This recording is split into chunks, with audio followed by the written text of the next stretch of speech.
근데 사실 뭐 어렸을 때야 부모가 이렇게 좀 세상을 만들어주면 그 방향대로 아이들을 교육시켜 갈 수가 있지만 청소년기에 들어서면 또 얘기가 달라질 것 같습니다. 이 시기를 또 어떻게 겪으실지가 정말 궁금해요. 자, 먼저 현성경 씨께서 키워드를 준비해 주셨다고 합니다.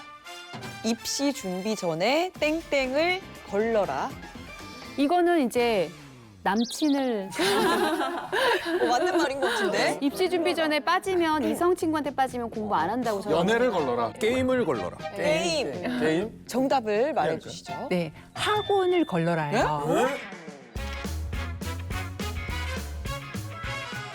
아니 사교육인데 학원도 학원 중요한 거 아니야? 사교육인데요? 학원을 되게 음, 좋아하실 것 같은데. 학원을 진짜로 피해야 되는 학원. 이거를 두 개를 이제 이렇게 좀 걸르면 도움이 되실 거예요. 아, 피해야 할 학원이 네. 따로 있나요? 네, 네. 어떤 학원이에요? 유명 학원, 뭐 탑3 학원 막 이래서 그런 데 다닌다고 되게 뭐 의기양양해하고 그러는 경우 있거든요. 근데 이런 경우가 굉장히 위험한 게 아이가 관리가 안 되고 모르는데 계속 넘어가고 맞아. 막 이렇게 아이가 나는 지금 뭐 하고 있는 거지 이런 자괴감이 들고 이제 아이가 그 분야를 싫어하게 되는 이런 케이스가 되기 때문에 시간 낭비, 돈 낭비가 되는 거예요. 무조건 대형 학원이라고 해서 좋은 건 아닌 거고 네. 또 피해야 되는 유형의 학원이 있다면요?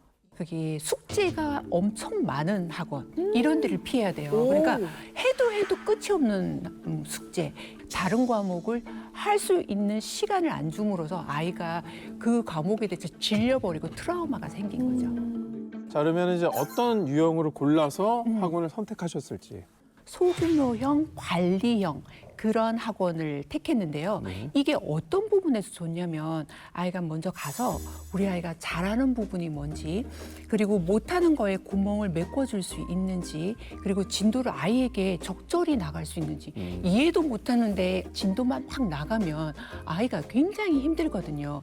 그리고 또 진도를 나갈 수 있는데 다른 아이들을 맞춰서 천천히 나갈 수도 있고요. 그래서 적절히 아이를 맞춰줄 수 있는 그런 소형학원. 학원에 이렇게 보내실 때 데이터가 어느 정도 있어서 아이가 가려고 하는 그 학교에 그런 학생을 보낸 경험이 있는 그런 경험이 있는 학원을 가야 아이가 적어도 이렇게 시행착오를 덜 할 수가 있어요. 요즘 학원도 사실 너무 종류가 많다 보니까 저희 부모님들도 기준이 있어야 될 것 같다는 생각이 드는데 이 소장님께서 생각하시기에는 좋은 학원, 피해야 될 학원 어떤 게 있을까요? 선생님이 자주 바뀌는 학원들이 있어요. 요거는 뭐 그냥 거의 패스입니다. 패스. 계속 바뀐 데는 다 이유가 이유가 있거든요. 있죠. 그렇죠? 그리고 선생님이 애들한테 화내는 학원 절대 안 됩니다. 그리고 이 같은 영어 어학원을 갈 때도 뭐 ABC 학원 시험을 봤는데 어디서는 탑반이 나오고 어디는 뭐 그냥 평범한 반이 나왔어요. 학원 등급 테스트인 거죠? 네, 들어갈 때 예. 엄마 마음에 탑반에 가고 싶지. 예, 사실은 이제 탑반에 넣어준다는 건 다 이유가 있는 거예요. 왜요? 기분 좋게 하는 거죠. 마케팅. 어떻게 같은 실력인 애가 여기저기 레벨이 다 다르게 나오냐고요. 그렇죠? 예, 그래서 보통 내지는 그 이하로 나온 반에 가서 차근차근 올라가는 게 좋은 거지 무조건 탑반 쫓아가다가 그냥 마케팅에 현혹될 수 있다. 이런 것도 좀 조심할 필요가 있고요. 네. 그다음에 학습적인 체크 앤 피드백이 잘 되는 곳.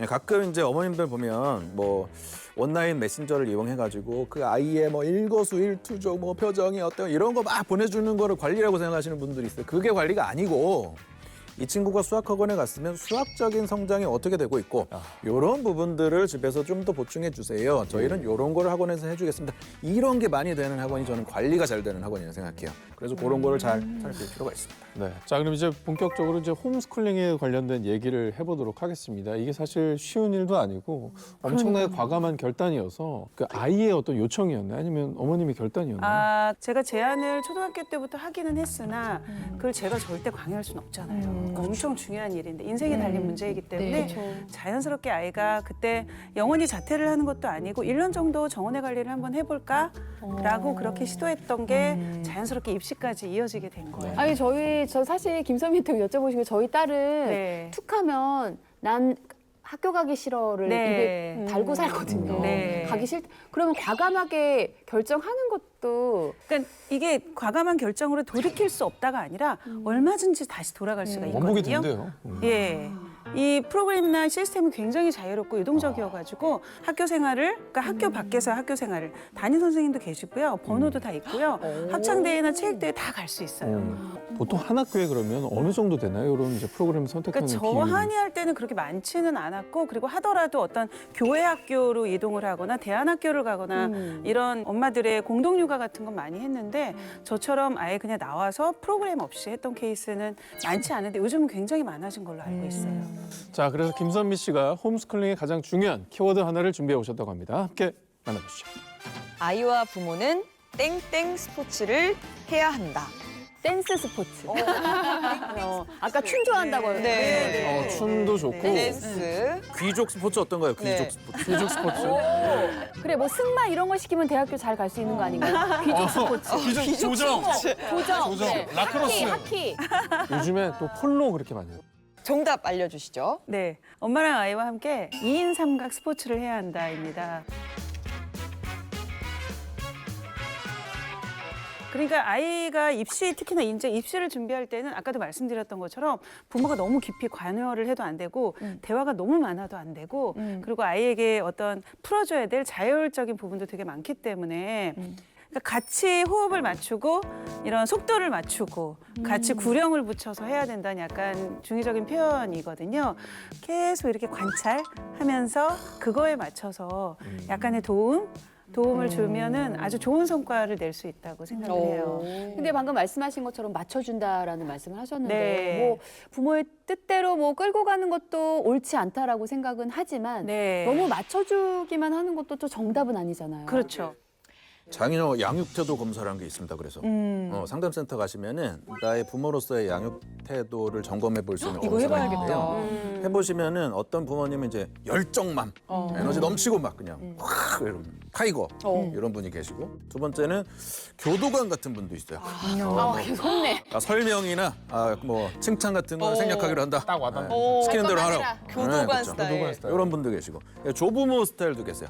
다 좋아. 그냥 다 아이고, 예뻐. 쭈쭈, 똥만 싸도 쭈쭈. 박수 치고 방귀 껴도 웃고. 아이고 이런 우리 강아지. 아이고 너무 예쁜 거죠. 그래서 이 부모는 사실은 자녀와 제가 볼 때는 밀당을 잘해야 된다. 맞아요. 그거 맞아요. 밀 때 밀고 밀당을 땡길 때 잘해야 땡기고. 두 분 다 이거는 와 맞다. 그렇죠. 맞아요. 네, 그래서 팔색초처럼 어떨 때는 조부모처럼 너그러웠다가 또 이렇게 이 카리스마 있는 이런 모드로 갔다가 굉장히 좀 복잡할 수 있지만 그게 정답이긴 해요. 그러니까 아이보다는 부모가 먼저 바로 서야 되겠다 맞습니다. 이런 생각이 네, 드는 것 맞아요. 같고 김선미 씨는 그러면 아이에게 어떤 분야는 좀 자유를 주고 어떤 분야는 좀 그렇지 않았는지. 네, 일단 홈스쿨링을 하면서 입시 전에는 1년 정도는 그냥 편하게 마음껏 자기가 하고 싶은 대로 놀렸고요. 그리고 사실 저는 스마트폰을 사주지 않았었고요. 우와. 입시를 마칠 때까지. 그러니까 너 대학 들어가면 스마트폰 우와. 사줄게 해가지고 얘가 그냥 빨리 고3 들어가 때까지? 버렸어요. 아, 그래서 너무 1년 빨리 갖고 들어갔어. 싶어서. 스마트폰을 위해 조기 입학을 했네요. 네.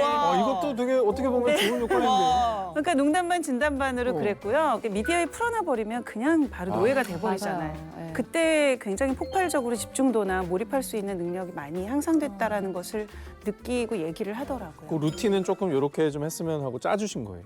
그러니까 저는 입시 정보에서부터 어떤 커리큘럼을 할지는 아이 스스로 다 결정을 하게 했고 네. 부분에 필요한 제반 어떤 여건들은 제가 도와주되 아이가 하는데 그래서 그 시간에서도 16대 6대 2로 살았었거든요. 표를 이제 16으로 해서 16시간 공부를 하고 죄송해요. 네, 목표입니다. 아니 목표. 진짜 대단해서. 목표. 아이가 왜 빨리 대학을 갔는지 이제 다 이유가 있네요. 각자. 퍼즐이 맞춰지는 것 같습니다. 네, 그럼 16시간 공부하고 네, 목표를. 6시간 나머지는? 자고 2시간 동안 밥 먹고. 근데 이렇게 목표를 세우고 멋있다. 약간은 타이트하지만 굵직한 루틴을 정해놓고 나면 그 아이가 어떻게 하면 이 시간 동안 빨리 해서 내가 재수나 삼수를 하지 않고 이번 와, 기회에 끝낼 수 멋지다, 있는지를 멋지다. 제가 꾀를 내게 되는 것 같아요. 자, 근데 이쯤에서 이제 저는 갑자기 궁금해집니다. 여기 지금 연대를 보내신 분도 계시지만 연대를 가신 분 두 분이 제 앞에 있어요. 제가 와. 같이 이야기를 나눠보지만. 사실은 이제 뭐 내신, 수능 요것만 집중해서 잘하면 명문대에 갈 수 있었던 기억이 좀 이제 그쵸. 나는데 요즘에는 이제 학종이라고 그래서 굉장히 복잡하잖아요. 맞아요. 정말 프로그램들이 다양해서 전형 종류도 너무 많고 학부모들이 굉장히 힘드실 것 같다는 생각이 많이 맞아요. 들거든요. 맞아요. 네네. 특례 제도라든지 그다음에 뭐 특성화고 전형이라든지 와. 뭐 재직자 전형이라든지 뭐 많다. 농어촌 전형이라든지 뭐 지역인재 전형이라든지 대학 갈 수 있는 길이 굉장히 다양하게 되어 있어요. 근데 이거는 정말 아이가 한 고등학교쯤 갔을 때 나의 스타일을 좀 스스로 깨닫는 것 같아요. 제 생각에는. 저는 입학했을 때 생각나는 게 나는 수시로 가야겠다 이런 생각을 했던 것 같거든요. 그렇죠. 최종 종국에는 그래도 입시 전략을 짜겠지만 큰 줄기는 고등학교 1학년 늦어도 2학년 초면은 어느 정도 다 나와요. 근데 좀 얘기를 듣다 보니까 좀 약간 현실적으로 좀 쉽지 않을 수가 있다는 생각이 들어요. 크게 도움을 받은 것 하면 또 뭐가 있을까요?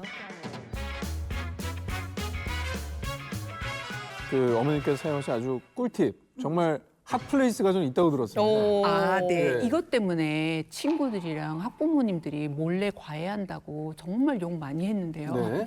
알고 보면 이게 뭐였냐면 학원 중심가에 있는 서점을 공략하라요. 서점 투어. 저는 이제 대치동의 땡땡 아파트에 거기에서 어떤 이제 서점에 있는 아파트 게 상가로 갔나요? 네, 상가로 갔어요. 그런 다음에 거기는 뭐가 좋느냐면 유명 학원에서 쓰는 책들이 비치되어 있고요. 그리고 그 서점 주인분이 그거를 다 비치해 놓고 물어보면은 그거를 이렇게 또 설명도 해주세요. 편집샵이네. 네, 그러니까 어떤 게 베스트셀러죠? 어떤 게 잘 편집샵이요. 나가요? 이런 거. 그렇죠. 거기다가 학원에서 이렇게 자체 교재라고 하는 것도 사실 이런 유명 교재를 짜집기 해놓은 거거든요. 거기서 약간 족보 같은 것도 팔아요? 맞아요. 그 서점에 가면은 대치동의 아주 유명 수업의 오프라인 학원을 가야만 주는 교재가 있어요. 그런 게 뒤로 빠져서 나와요. 수업 안 듣는 애들이나 교재 필요 없는 애들은 그걸 다시 팔거나 돌리거든요. 아, 리셀 시장이 있네요. 네, 뭐 당이나 중고나 그런 음마상가 예, 이런 예. 데로 돌아서 그런 거를 구입하기 위한 목적도 있고 또 절판된 문제집인데 예전에 굉장히 인기가 있었고 좋았던 문제집이 수요가 적은 이유로 없어진 경우에 그런 데 가서 구하는 경우도 있어요. 아, 그걸 복각해서 파는군요. 그렇죠. 이런 용도 때문에 가는 것이고 또한 요새는 이제 온라인에서 워낙 많은 블로거와 카페와 어머님들 사이트들에서 또 문제집 추천을 많이 하기 때문에 온라인 정보, 그런 오프라인 정보 이런 것들을 종합하면 이제 틀리기 어려운 정확한 정보가 얻을 수 있고요. 마지막! 서점에서만 알려주는 게 아니라 부동산에서도 부동산이요? 학원 정보 알려줍니다. 와 신기하다. 지혜 씨 눈이 번쩍 뜨이는데. 어디요? 부동산에서 집만 알아봐 주는 게 아니라 학원 사무실도 알아봐 주거든요. 어머나. 그 어디가 잘 되고 어디가 지금 번성하고 있고 지금 어디가 어디로 이전했고 관을 냈고 막 이런 것들이 부동산에도 정보가 쌓여요. 그럴 수 있죠, 그럴 수 있죠. 네, 그래서 제가 친하게 지내는 부동산 사장님은 특별히 학원 정보 위주로 특화되신 부동산 이런 데도 있다.